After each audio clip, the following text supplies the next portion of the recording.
every night on GB News. The People's Channel, Britain's news channel.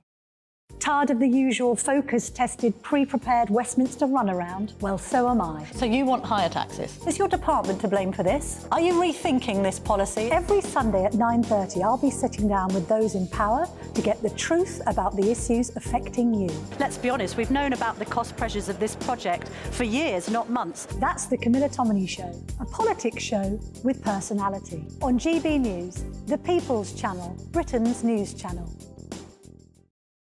There's only three people you can trust in life: your doctor, your lawyer, and your nana. I'm not sure. So join me, Nana Aquia, at 3 p.m. every Saturday and Sunday, where we discuss the biggest topics of the weekend. Be ready for battle. Could you be quiet? What is this? It's my new teeth. It's your new teeth. I don't bite. Well, not without a good reason. Always honest, always fun. Every weekend at 3 p.m. on GB News, the People's Channel, Britain's news channel.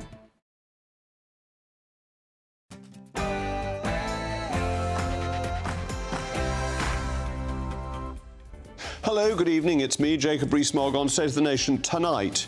In a major blow to the Rwanda policy, Robert Jenrick, the migration minister, has resigned. Clearly, Robert Jenrick does not think the bill goes far enough, even though it overturned the Supreme Court ruling and declared Rwanda a safe country. This comes as the government introduced a new Rwanda bill and the Prime Minister called for unity. Boris Johnson has faced yet another inquisition, this time from an inquiry that seems already to have reached the conclusion that the only problem with lockdown was that we didn't go hard or early enough. But the evidence suggests otherwise, and we will be assessing it shortly. In any reasonable university, you might expect calls for genocide to amount to a breach of its conduct policy. But apparently not in the case of some of America's most elite universities, as revealed in a Congressional House Committee hearing yesterday that went viral. Plus, after the end of this programme, I'm lucky enough to be going to dinner at Christie's, which I'm much looking forward to. They can't be that woke if they're still inviting me. However, I'm a bit concerned they put a trigger warning on a Rembrandt etching expecting to be sold for hundreds of thousands of pounds. Will they be covering up billiard table legs next? State of the Nation starts now.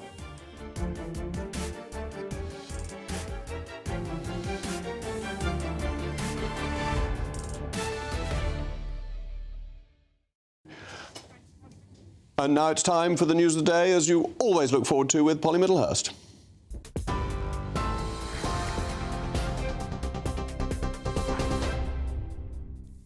Jacob, thank you, and good evening to you. Well, as you've been hearing, the Immigration Minister, Robert Jenrick, has resigned tonight, saying he couldn't continue in his position when he had such strong disagreements with the direction of government policy on immigration.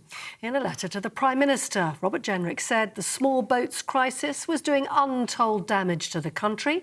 He also said the government needed to place national interests above highly contested interpretations of international law. Mr Jenrick has been in his role since October last year and has timed his resignation to quit just after the government published its new Rwanda bill, which attempts to curb illegal migration. Well, to that end, earlier today, the Home Secretary outlined the new emergency legislation to process illegal migrants in Rwanda, saying it would prevent future legal challenges. James cleverly said that Rwanda is now deemed a safe country within which UK migrants can be processed, and that the new legislation works alongside other government measures to stop the small boats. Mr Cleverly added there was no risk that migrants could be returned to their countries of origin from Rwanda as a result of the new measures, and that other countries wanted to take the same approach. Government and the public alike support the Rwanda plan. Other countries have since copied our plans with Rwanda, and we know from interviews that the prospect of being relocated out of the UK has already had a deterrent effect. This will be considerably magnified when we get those flights to Rwanda. This treaty and this new bill will help to make that a reality. But earlier, the former Home Secretary, Braverman, said the bill was destined to fail, adding that it posed a threat to the future of the Conservative Party itself. The Conservative Party faces electoral oblivion in a matter of months if we introduce yet another bill destined to fail. Do we fight for sovereignty, or do we let our party die? Now, I may not have always found the right words in the past, Madam Deputy Speaker, but I refuse to sit by and allow us to fail. Well, also in the news today, Boris Johnson told the COVID inquiry that he made mistakes during the pandemic. If you're watching on TV, there are some flashing images coming up. The former Prime Minister told the inquiry that things should have been done differently and that he took full responsibility for the government's decision-making. Mr Johnson also apologised for the suffering caused, saying he should have twigged much sooner when the pandemic took hold in Italy in February 2020. And lastly, the government has stopped short of introducing a Hillsborough law called for by campaigners. However, Justice Secretary Alex Chalk acknowledged the response to a report on the Hillsborough disaster had taken too long, adding to the pain for victims and families and survivors. In a new charter, the government has set out how public bodies should, in future, act in the aftermath of similar major incidents and how bereaved families will be better supported. This is GB News across the UK on TV, in your car, on digital radio and on your smart speaker by saying play GB News. This is Britain's news channel.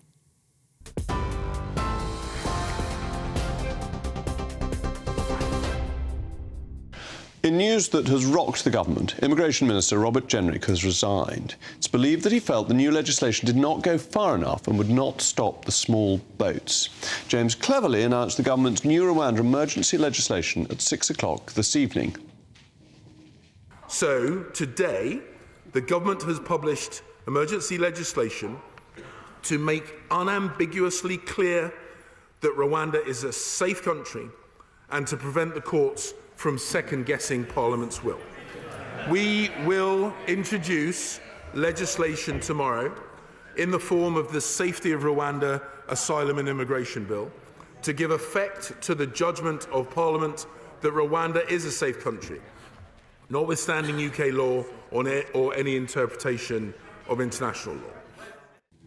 Now, the bill is very interesting and neat constitutionally because what it does is answer the Supreme Court's concerns very specifically. It legislates to say that Rwanda is a safe country and that is irrespective of any other law. Why is this constitutionally important? Well, Parliament, historically the High Court of Parliament, has decided that the law of the land is that Rwanda is safe, and this is on the basis of Parliament's knowledge, the government's knowledge, and the new treaty that's been agreed with Rwanda to add to some of the protections for people who would go there.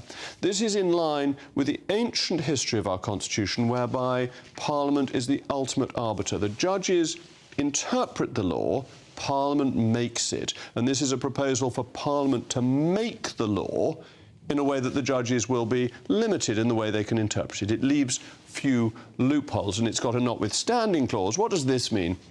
This means that regardless of any other act of Parliament, any other earlier act of Parliament, the law that is going to be brought forward tomorrow is final. And that's in line with our Constitution, which always used to follow an idea of implied repeal, so that if a new bill came forward, that implicitly repealed any older bill. So it's all in line with proper constitutional practice. However, what seems to have led to Robert Jenrick's resignation is that it doesn't go far enough in the very limited amount of time that is available. If you think there has to be an election by January of next year, Rishi Sunak, as one of his 5 promises, said stop the boats. He didn't say reduce the boats, he said stop the boats. And if that's to happen, even if this law were passed tomorrow, and it will take a month or 2 to get through, individuals would have the right to go to court, and possibly even to the Strasbourg court, to appeal against the decision on an individual basis. So the law will say that Rwanda is safe in principle, but you, if you had come over in a small boat, would be able to say, well, that's fine, but it's not safe for me because of my particular and individual circumstances. Now, from a Conservative point of view, this isn't unreasonable. The Conservative Party believes in the rights of the individual and believes that the state is under the law rather than the state being the law. Very long-standing principle of our Constitution. But if we are to make the policy work in a timely manner, it might be better if that right could be exercised in Rwanda rather than in the UK, because then you find people will stay here for months and potentially years, undermining the policy. So today has been really interesting. At 6 o'clock, the policy was announced. You saw the clip of the Home Secretary. But at 7 o'clock, Robert Jenrick has resigned. So where does the government go from now? Email me at mailmog@gbnews.com. Let me know what you think. And I'm joined by my incisive panel, the former editor of The Sun, Kelvin Mackenzie, and the historian and broadcaster, Tessa Dunlop. Tessa, where would you advise Rishi Sunak to go now? It's staggering to me that he's still running down this cul-de-sac as fast as he can.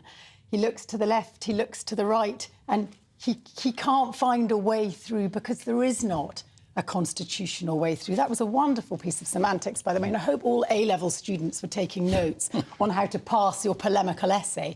But the truth is, and you know it, this law, which is probably will be rubber-stamped by Parliament, is on its front page declaring that human rights are going to be broken, and it still isn't enough for the right of the Conservative Party. That's how low we've stooped as a nation, that this still doesn't satisfy our right-leaning government. Well, I don't agree with your view of the constitutional position. I think it's entirely in line with Dicey's view of the Constitution, that the supremacy of Parliament means that Parliament can balance rights and responsibilities better than any court. But you know as well as I do, Jacob, this is a Humpty Dumpty law. Our Supreme Court said Rwanda is not safe, and you are simply going to turn the colour from green to red and say that it is safe. But that's a matter of judgment, and whether it's better that the judgment... Well, I think it's better the judgment should be democratic rather than by judges. He's right that Parliament should judge the safety of Rwanda. But, Kelvin, let me bring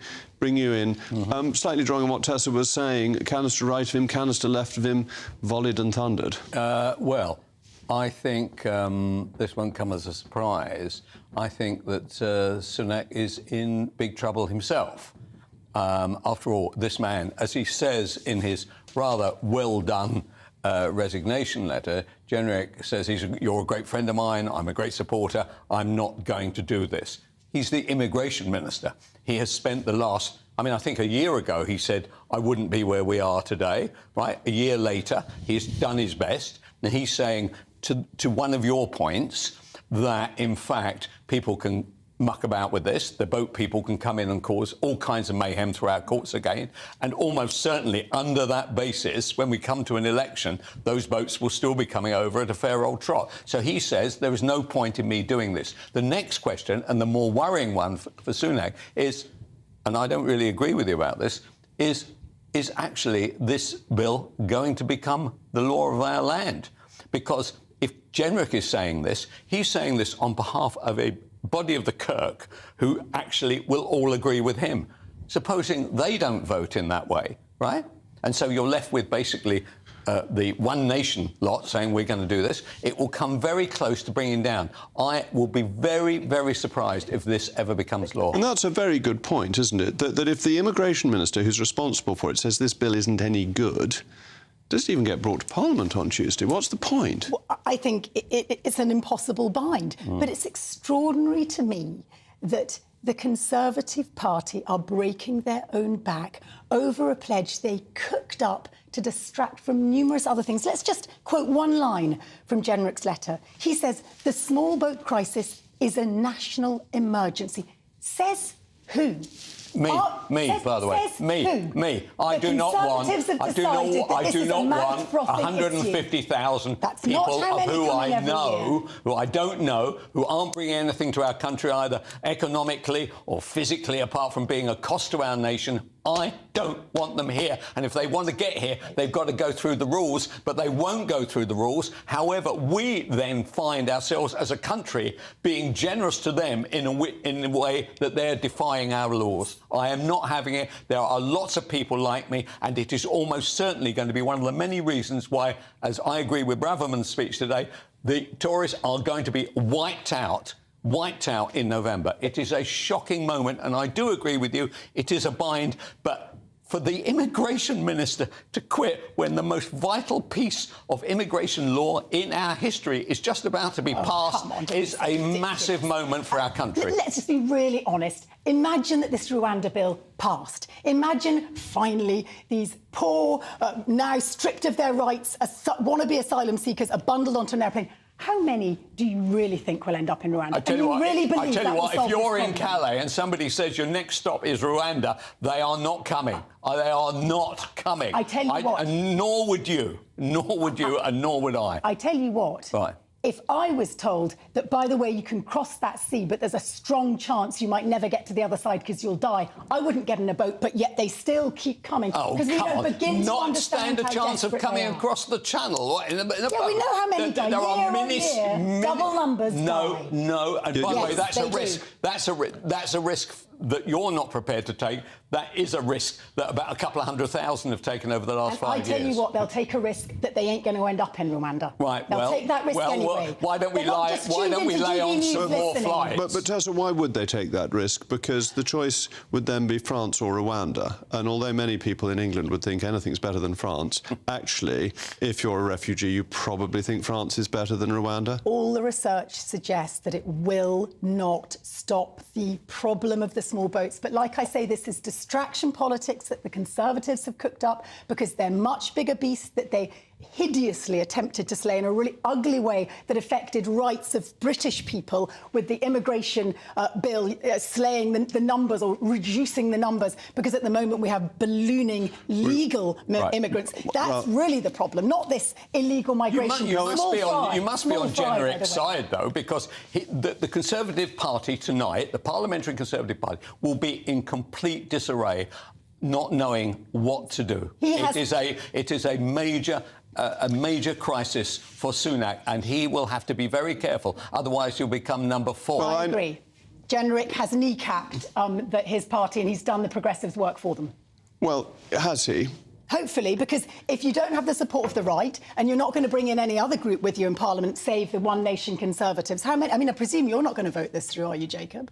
Well, I'm going to see what the wise men say about the details of it. I'm on the fence. Oh. My inclination is always to support a Conservative government. I rebel very rarely. Right. But I think we'd better end on that. But the advice to Conservatives, you're saying, Calvin, they don't know what to do. They should watch GB News and hear what my brilliant panel have to say, to whom many thanks. Calais. Coming up, Boris Johnson faced an inquisition today, the COVID inquiry. But does the evidence vindicate his instincts? And don't forget, I'll be assessing the latest institution to succumb to the temptations of trigger warnings and wokery. Who is it? We're here for the show. Welcome to the Dinosaur Hour with me, John Cleese. I was married to a therapist. And you survived? I thought we were getting Hugh Laurie. Second best. You interviewed Saddam Hussein. What's that like? I was terrified. I'm playing strip poker with you three. Oh! No, thank you. My CDs need to be put in alphabetical order. Are you going to be problematic again?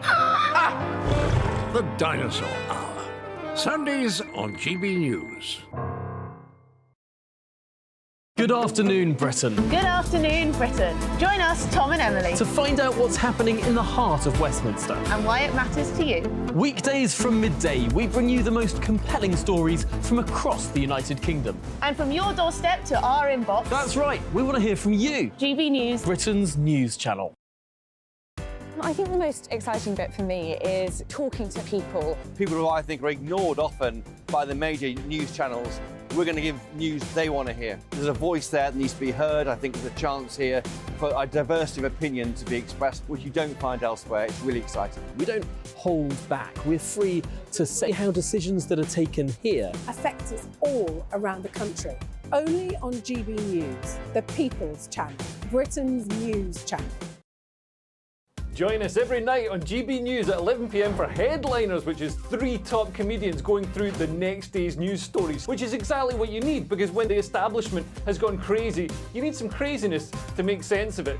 Headliners. You don't have to bother reading the newspaper. We've got it covered for you. every night at 11 p.m. and repeated every morning at 5 a.m. We won't send you to sleep like some of the other paper review shows out there. So join us 11 p.m. every night on GB News. The People's Channel, Britain's news channel. Tired of the usual focus-tested, pre-prepared Westminster runaround? Well, so am I. So you want higher taxes? Is your department to blame for this? Are you rethinking this policy? Every Sunday at 9:30, I'll be sitting down with those in power to get the truth about the issues affecting you. Let's be honest, we've known about the cost pressures of this project for years, not months. That's the Camilla Tominey Show, a politics show with personality. On GB News, the People's Channel, Britain's news channel. There's only three people you can trust in life: your doctor, your lawyer, and your nana. I'm not sure. So join me, Nana Aquia, at 3 p.m. every Saturday and Sunday, where we discuss the biggest topics of the weekend. Be ready for battle. Could you be quiet? What is this? It's my new teeth. It's your new teeth. I don't bite. Well, not without a good reason. Always honest, always fun. Every weekend at 3 p.m. on GB News, the People's Channel, Britain's news channel.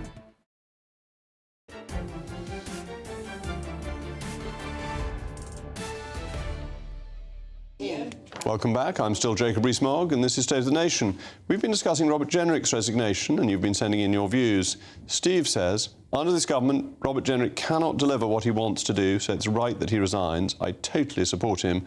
And Gary, his party don't support him. It's time for Rishi to go. Elect a new leader who can fight the next election. Well, we had a wonderful leader who fought an election in 2019 very effectively, won Boris Johnson, who today faced an inquisition at the COVID inquiry in which, among other things, the following claim from Hugo Keith, KC, was made. The evidence before Milady is that the United Kingdom had one of the highest rates of excess death in Europe. Almost all other Western European countries had a lower level of excess death. I've seen. Italy was tragically in a worse position than the United Kingdom. So did the UK have the worst excess deaths in Europe except for Italy? Well, if we look at excess deaths per 100,000 compared with 2015 to 2019 averages, European countries in the OECD with higher excess deaths than the United Kingdom were Austria, Spain, the Netherlands, Germany, Italy, Portugal, Hungary, Slovenia, Estonia, Latvia, Lithuania, Greece, the Czech Republic, Slovakia and Poland. It really does seem if this Keith fellow is not in a search for truth, but in a search for scapegoats.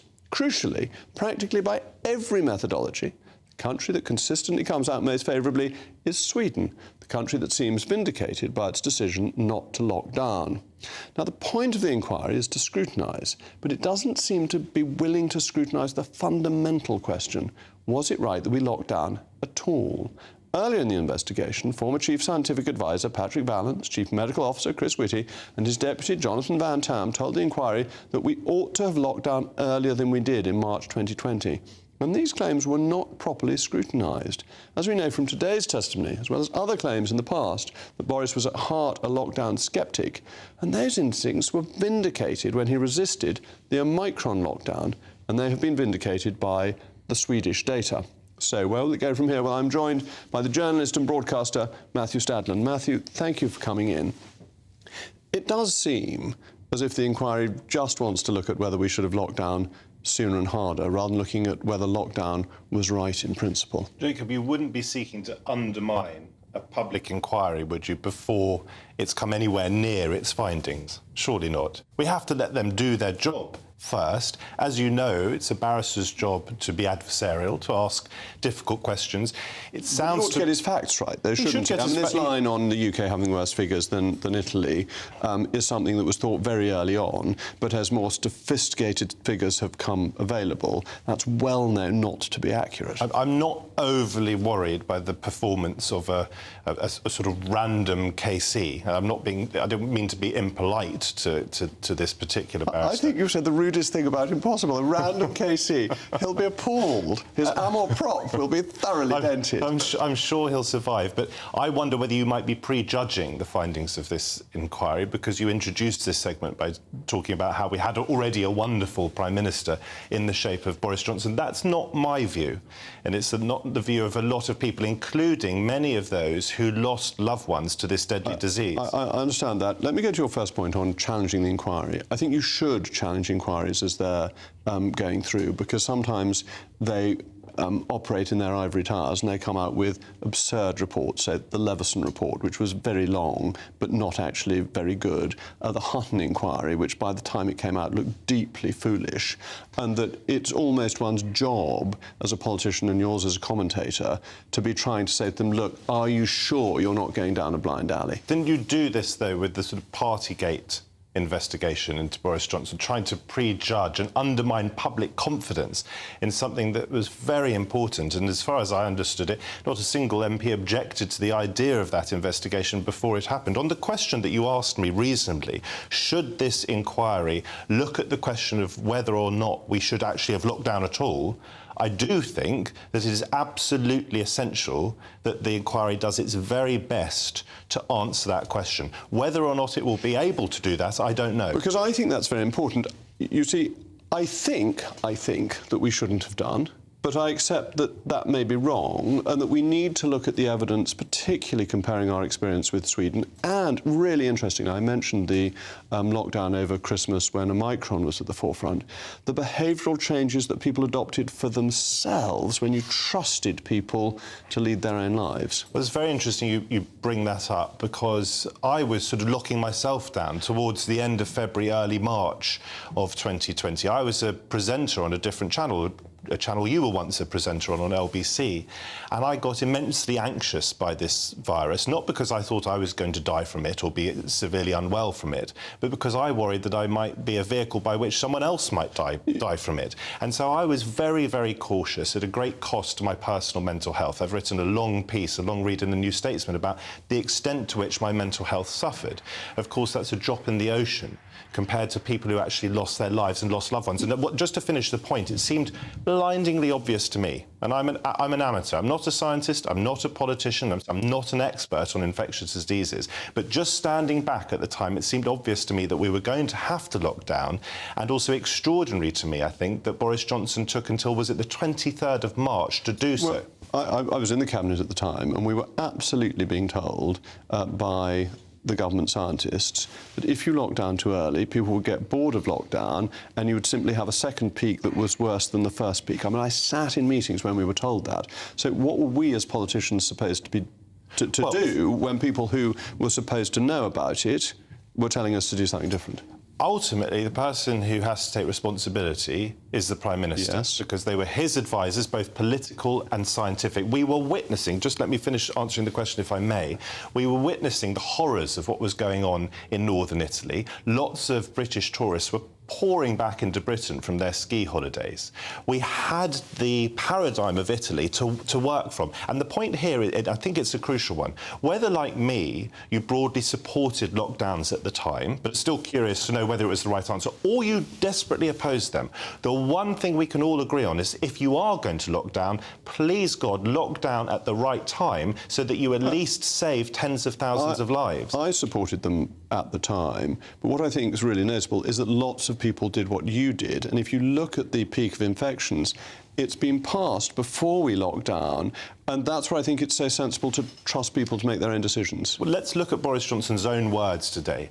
He says he should have twigged sooner than he did about the seriousness of this disease. That is certainly true. But we'd better move on, sadly. But thank you, Matthew.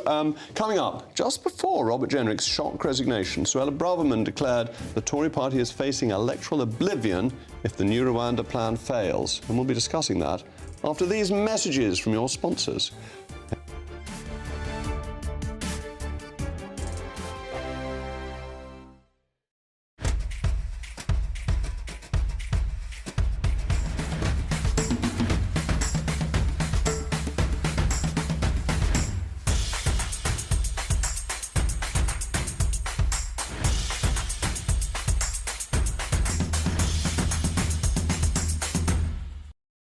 I think the most exciting bit for me is talking to people. People who I think are ignored often by the major news channels.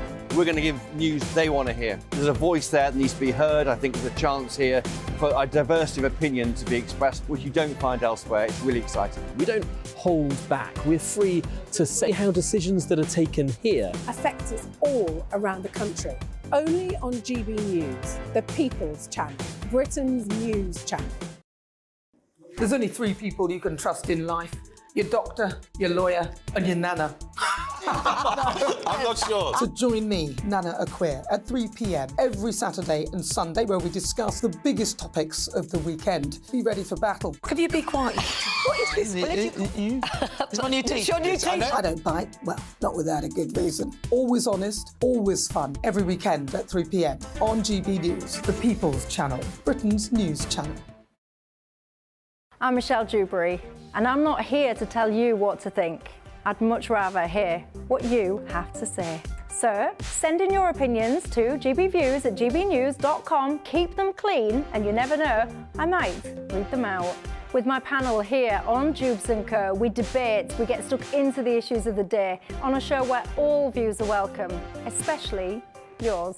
GB News, the People's Channel, Britain's news channel. Join us every night on GB News at 11 p.m. for Headliners, which is 3 top comedians going through the next day's news stories, which is exactly what you need, because when the establishment has gone crazy, you need some craziness to make sense of it.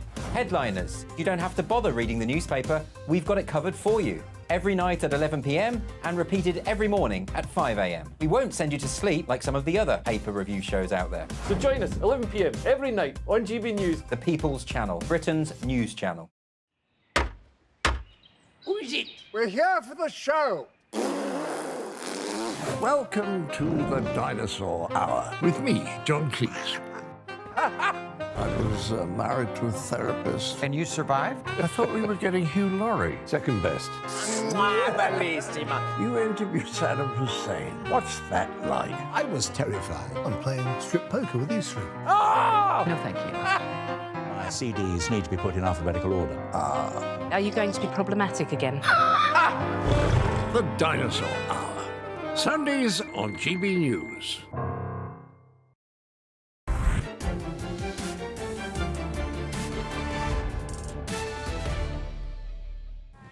Welcome back. Although subsequently overshadowed by Robert Jenrick's resignation, it was a highly anticipated moment today in the House of Commons when the former Home Secretary, Suella Braverman, addressed the House in her first speech since being sacked by the Prime Minister. Amidst the backdrop of the new Rwanda treaty being signed yesterday, with MPs anxiously awaiting the promised emergency legislation, we heard some bold words from her. But I might let her do the talking herself. Comes down to a simple question. Who governs Britain? Where does ultimate authority for the UK lie? Is it with the British people and their elected representatives? Or is it in the vague, shifting and unaccountable concept of international law? Finally, Madam Deputy Speaker, it is now or never. The Conservative Party faces electoral oblivion in a matter of months if we introduce... The Conservative Party faces electoral oblivion in a matter of months if we introduce yet another bill destined to fail. Destined to fail? Well, as we discussed earlier, the new legislation has been introduced, and I was tempted to give it the benefit of the doubt, but it was only moments after the announcement that a source close to Suella told GB News' political editor, Christopher Hope, this bill doesn't come close to meeting Suella's tests. The Prime Minister has kept the ability for every single illegal migrant to make individual human rights claims against their removal and then to appeal those claims if they don't succeed at first. It is fatally flawed.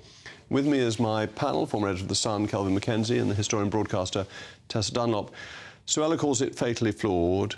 The immigration minister, as was a few hours ago, says the triumph of hope over experience. Where does the government go from this? What would you be saying if... Famous occasion when John Major rang you up, when you were editing The Sun. If Rishi Sunak rang you up, what would you be saying to him now? Well, I would honestly say, this is where I really disagree with Tessa, this is a major, major piece of legislation at the heart of what many people worry about in our country, ahead of lots of other issues. And I would say, are you sure that this watered-down version of the Suella plan can go through? And if you're not sure, isn't it time that we got somebody in who was sure and was able to actually push this through? And if they can't, if you can't, then honestly, Rishi, I recognise you, as per that note from Jenrick, by the way, hard-working guy, you've done this, you've done that, you've done the other.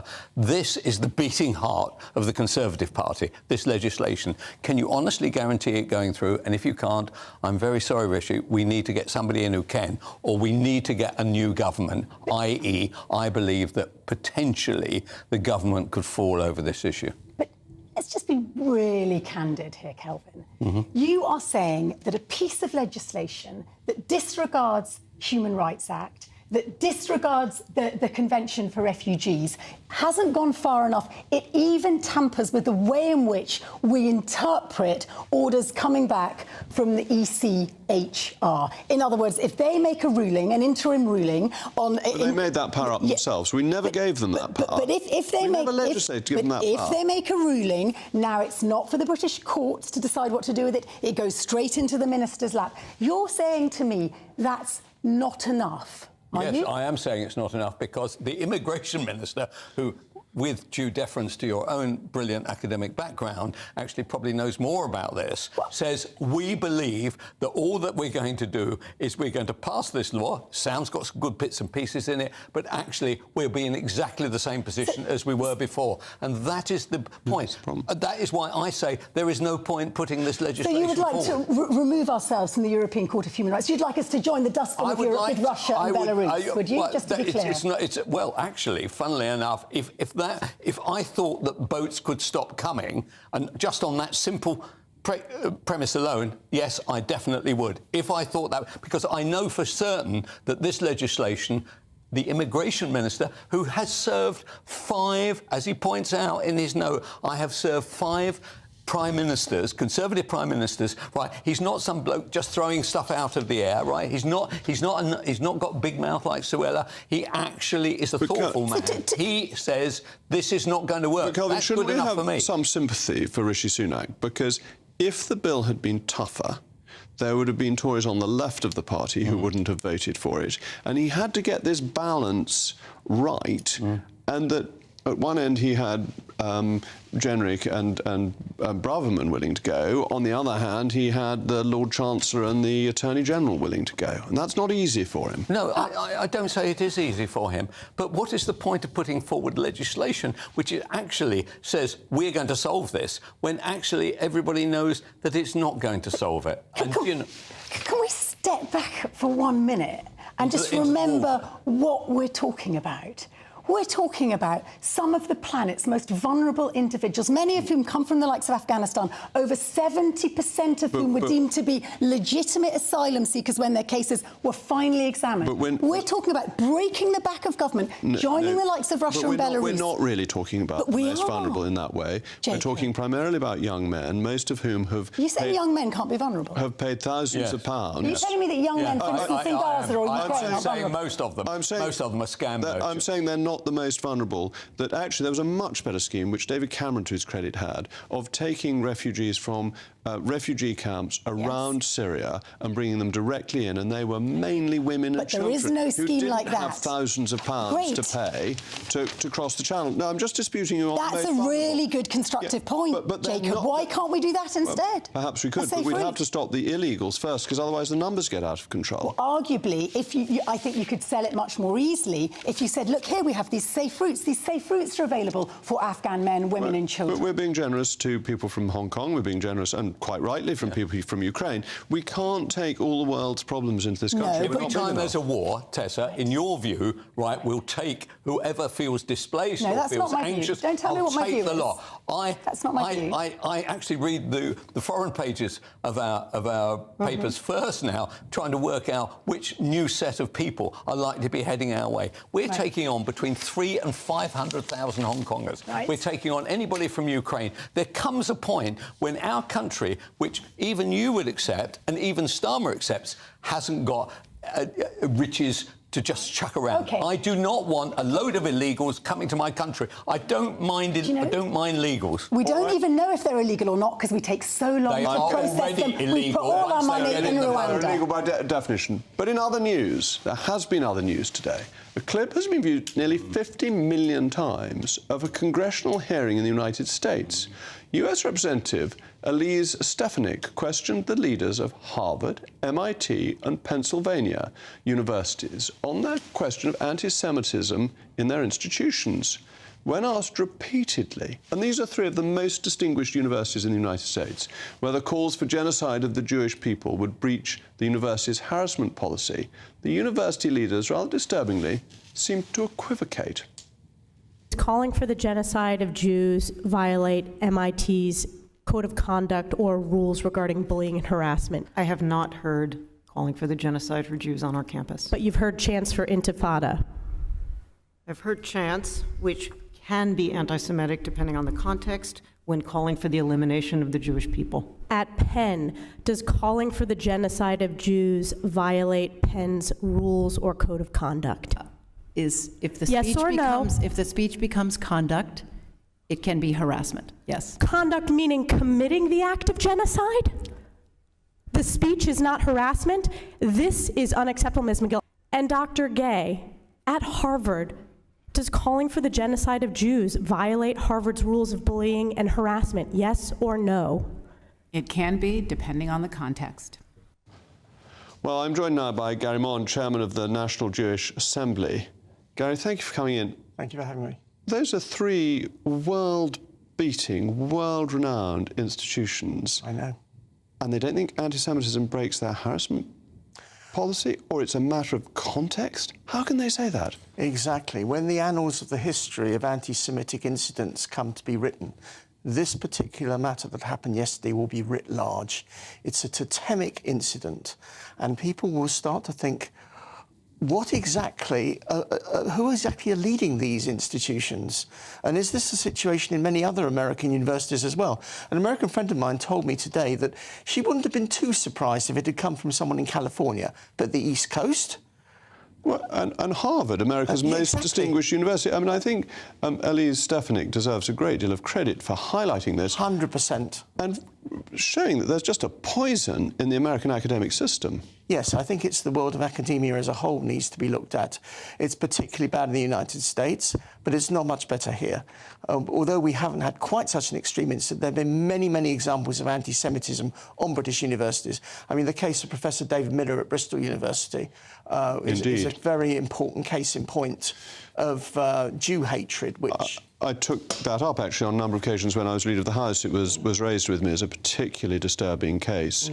And that what's even more outrageous is that in this woke culture we live in, if you had called a man and he'd decided that morning he was a woman, you'd be absolutely carpeted in Harvard.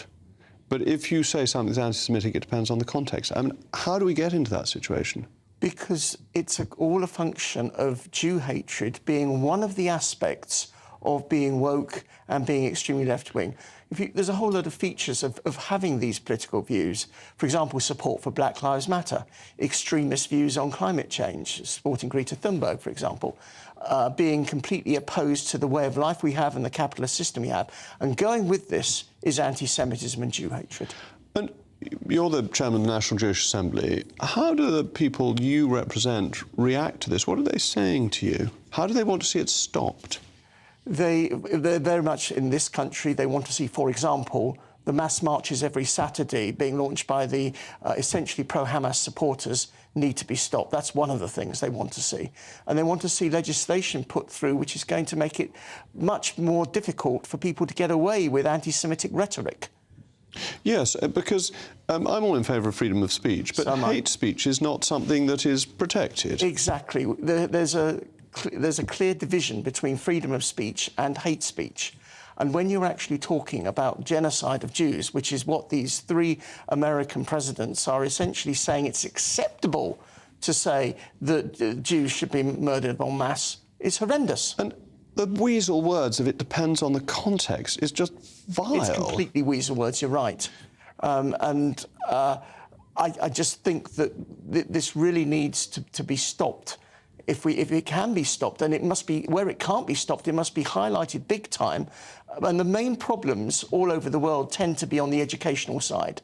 People are not educated to accept that there are peoples of other races, other religions, who we need to work together with and live together with. Yes, but these are all woke universities, that they've all been running positive discrimination courses until the Supreme Court told them not to. So in any other minority, they would be going out of their way to behave well. Can you imagine if these three presidents had said it's acceptable to call for the genocide of Muslims? Can you imagine what would have happened? Those three ladies would not have come out alive, frankly, if they had called for that.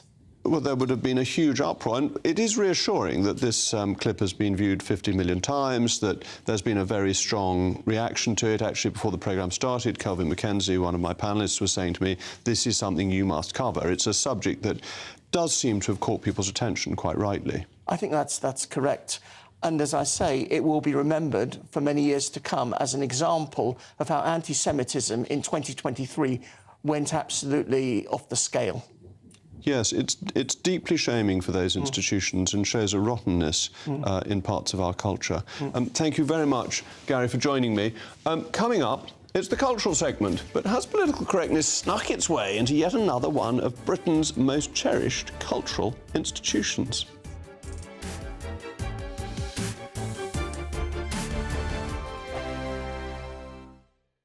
Your weekend starts here with Friday Night Live with me, Mark Dolan, 8 till 9 on GB News. Big stories, big guests and big laughs as we get you ready for a cracking weekend. That's Friday Night Live with Mark Dolan, Fridays 8 till 9 on GB News. Bring your own drinks, the admission's free. Wake up to the headlines with Headliners every morning at 5 a.m. We treat you to the day's biggest stories before anyone else, 7 days a week. You can catch up on everything you need to know before you've even had your kippers. Headliners every morning at 5 a.m, only on GB News, the People's Channel, Britain's news channel. In the GB Newsroom, we bring you the news as it happens. With our team of dedicated journalists across the UK, we're ready to give you accurate reporting every day. When the news breaks, we'll be there with bulletins on GB News, the People's Channel, Britain's news channel. Big news, big debates, big opinion. Patrick Christie's Tonight is the week's biggest show. Every weekday, 9 to 11 p.m, we've got the inside track on the day's top stories. There'll be sharp takes you won't get anywhere else. We will set the news agenda, not just follow it, and I want to bring you along for the ride. Whatever it is, we'll have our finger on the pulse. It's news, but it's this close to entertainment. Patrick Christie's Tonight, 9 to 11 p.m, only on GB News, the People's Channel, Britain's news channel. Good afternoon, Britain. Good afternoon, Britain. Join us, Tom and Emily, To find out what's happening in the heart of Westminster. and why it matters to you. Weekdays from midday, we bring you the most compelling stories from across the United Kingdom. And from your doorstep to our inbox. That's right, we want to hear from you. GB News, Britain's news channel. GB News, unlike other broadcasters, isn't obsessed with the London-Westminster bubble. We think there's a nation beyond the M25, and that's why we talk about the issues that matter across the land. Join me on State of the Nation, 8 to 9 o'clock, Monday to Thursday, on GB News. Daisy's listening, and you should too. I'm Andrew Doyle. Join me at 7 o'clock every Sunday night for Free Speech Nation, the show where I tackle the week's biggest stories in politics and current affairs with the help of my two comedian panellists and a variety of special guests. Free Speech Nation, Sunday nights from 7 on GB News, the People's Channel, Britain's news channel. Tired of the usual focus-tested, pre-prepared Westminster runaround? Well, so am I. So you want higher taxes? Is your department to blame for this? Are you rethinking this policy? Every Sunday at 9:30, I'll be sitting down with those in power to get the truth about the issues affecting you. Let's be honest, we've known about the cost pressures of this project for years, not months. That's the Camilla Tominey Show, a politics show with personality. On GB News, the People's Channel, Britain's news channel.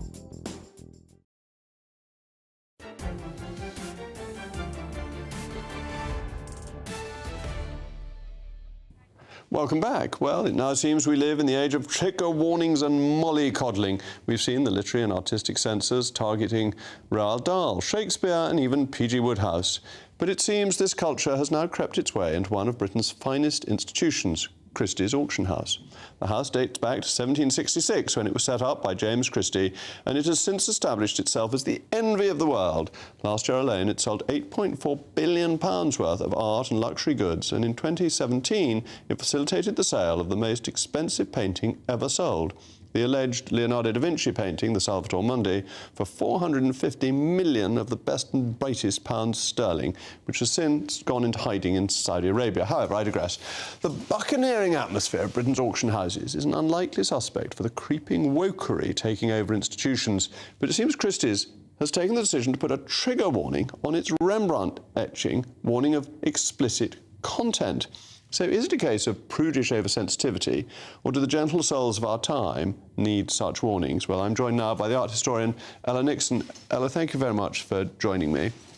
Apart from the fact the etching, I believe, has the lady with three hands, which you may need to be warned of as this being a mistake, it's not that explicit, is it?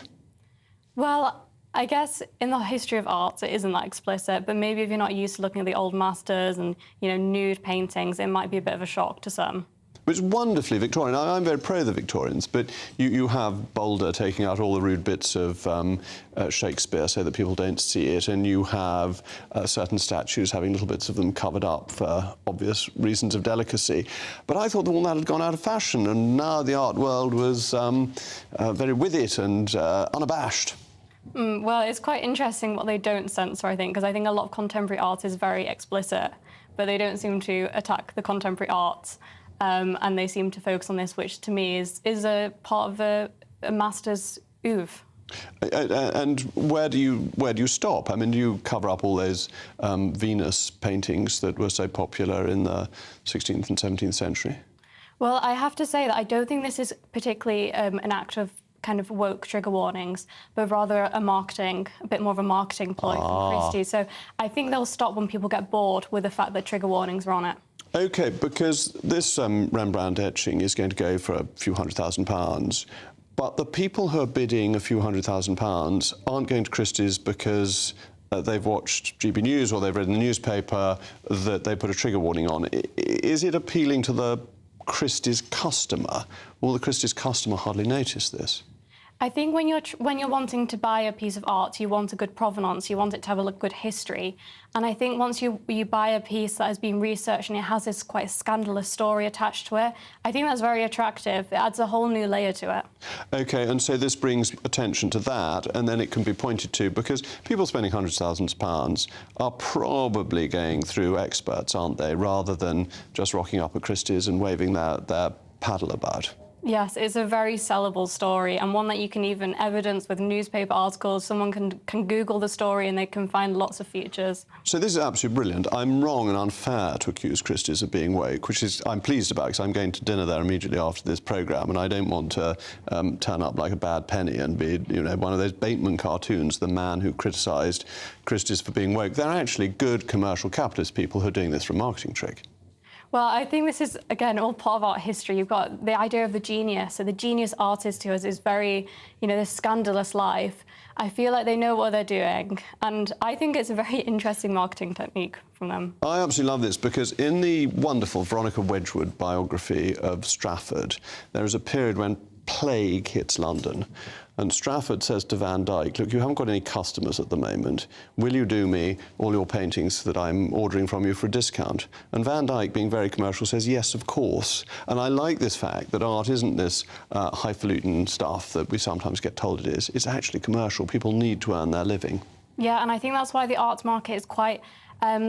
the actual art market where people are buying art at Christie's and Sotheby's is not as affected by wokeism as other areas of culture, just because people have to vote with their money and they have to live with the works of art within their houses. So it's a very different layer to the culture wars. Yes, that makes complete sense, and you don't necessarily want a picture on your wall that you've got to cover up because it's too explicit, but something actually, as with the Rembrandt, that they're wearing all their clothes but has a saucy provenance is quite exciting. Yeah, it's a good dinner time conversation.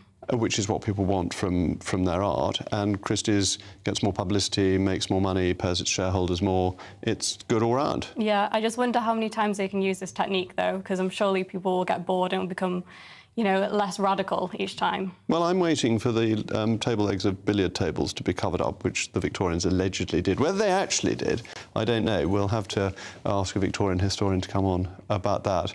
But thank you very much for joining me this evening. A very interesting discussion, and I think I haven't been so rude about Christie's that they'll deny me my dinner. Thank you, Ella. And speaking of Christie's, up next is another Christie, Patrick Christie's. What's on your bill of fare tonight? Cannot be accused of being woke, may I say, Jacob? I do have potentially some quite bad news for you, Jacob, because we have an exclusive from Calais which reveals some absolutely sensational stuff. Like this Rwanda plan, even if it goes ahead, in our view, simply won't work. And I think it also indicates something even more concerning, that potentially we have been lied to about the extent to which the government has so far dealt with the migrant crisis. I've got a little flavour of it. Mention Rwanda and the people here in the camps just laugh. It's become a bit of a joke. The threat hasn't put them off, because no one here thinks for a second they're heading back to Rwanda if they make it to the UK. So, the numbers are as high as they've ever been. The French appear to openly be laughing at us. The Channel migrants appear to be openly laughing at us, and we do reveal some new tactics that the human traffickers are using as well. I suppose, Jacob, the question really is, does Rishi Sunak have to go? I don't know how you feel about that. Well, what I was going to ask you is that the Prime Minister says the numbers are down by a third, the Albanians aren't coming. There do seem to have been some successes with the illegal migrants. Well, this exclusive that we've got is split over 2 days. The one today shows about the Channel migrant crisis in that sense. The one tomorrow reveals that actually the situation involving people smuggling themselves through in the backs of lorries is even worse than we thought. Well, that's going to be extremely interesting, Patrick. That's coming up after the weather. I'll be back tomorrow at 8 o'clock Greenwich Mean Time. I'm Jacob Rees-Mogg. This has been State of the Nation, and the special weather report from Somerset, it will be glorious. Oh, and don't forget, you've got to vote for Nigel Farage, haven't you, on that programme he's on? He's in a jungle somewhere or the other, and I'm sure you're glued to it occasionally. A brighter outlook with Box Solar, sponsors of weather on GB News. Hi there, it's Aidan McKibben here from the Met Office with the GB News forecast.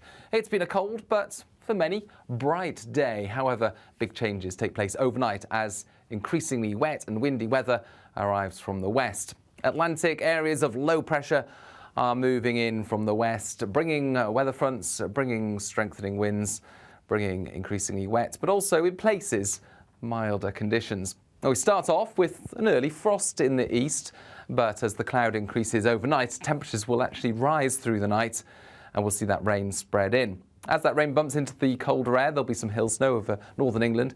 Parts of Scotland as well could affect some higher routes first thing Thursday, but quite quickly through the day, having seen some icy patches and some snow over the hills, we'll see the mild air sweep in across the UK, turning the rain to rain at all levels. And actually, it is going to be a soggy day for most of us, with that rain heaviest in the west, strengthening winds, risk of gales for western Scotland. And it's not going to feel very pleasant, with temperatures of 5 to 7 Celsius in the east, although double figures further west as that milder air takes a hold. Friday's a similar day with low pressure close by, spiralling bands of rain or showers circulating around it. The wettest weather once again in the west, but those showers spreading to most parts through the afternoon. Gusty winds, but feeling a bit milder in places as well. The weekend brings further spells of rain and showers, also some drier interludes at times. That warm feeling inside from Boxed Boilers, sponsors of weather on GB News.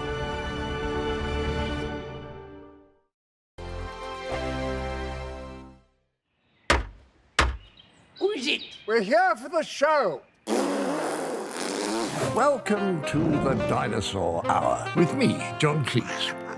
I was married to a therapist. And you survived? I thought we were getting Hugh Laurie. Second best. You interviewed Saddam Hussein. What's that like? I was terrified. I'm playing strip poker with these three. Ah! No, thank you. My CDs need to be put in alphabetical order. Are you going to be problematic again? The Dinosaur Hour. Sundays on GB News. Good afternoon, Britain. Good afternoon, Britain. Join us, Tom and Emily, To find out what's happening in the heart of Westminster. and why it matters to you. Weekdays from midday, we bring you the most compelling stories from across the United Kingdom. And from your doorstep to our inbox. That's right, we want to hear from you. GB News, Britain's news channel. I think the most exciting bit for me is talking to people. People who I think are ignored often by the major news channels. We're going to give news they want to hear. There's a voice there that needs to be heard. I think there's a chance here for a diversity of opinion to be expressed, which you don't find elsewhere. It's really exciting. We don't hold back. We're free to say how decisions that are taken here affect us all around the country. Only on GB News, the People's Channel, Britain's news channel. Join us every night on GB News at 11 p.m. for Headliners, which is 3 top comedians going through the next day's news stories, which is exactly what you need, because when the establishment has gone crazy, you need some craziness to make sense of it.